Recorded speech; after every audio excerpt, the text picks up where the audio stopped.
Je viens d'écouter un dialogue entre Frédéric Worms et André Spangil sur France Culture.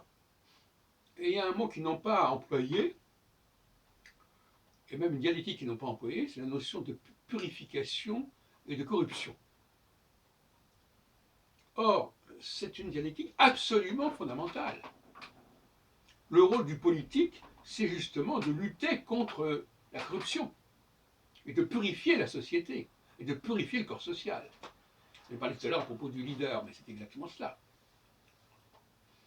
Donc, ce cycle de la purification et de la corruption, cette circulation à ce niveau-là, est parallèle évidemment au cycle de la circulation sanguine, évidemment.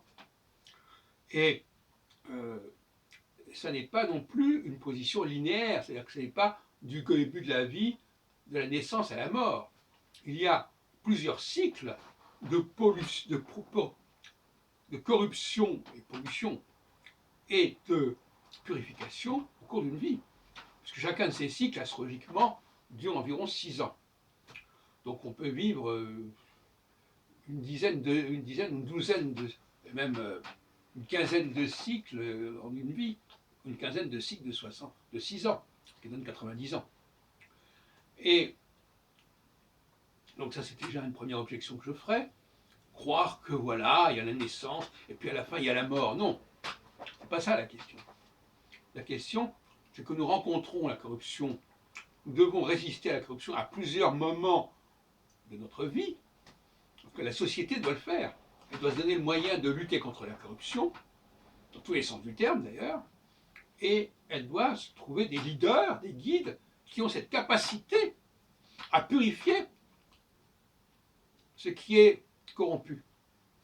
Et la corruption, elle est inévitable parce que dès qu'il y a une diffusion, dès qu'il y a une matérialisation, dès qu'il y a quelque chose qui aboutit quelque part, on bascule dans la corruption.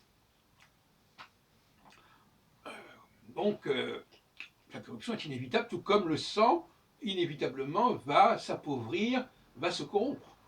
Mais il y a un cycle qui permet cette circulation. L'autre jour, je discutais avec un de mes amis sur la circulation du sang, il ne savait même pas à quoi servait la circulation du sang.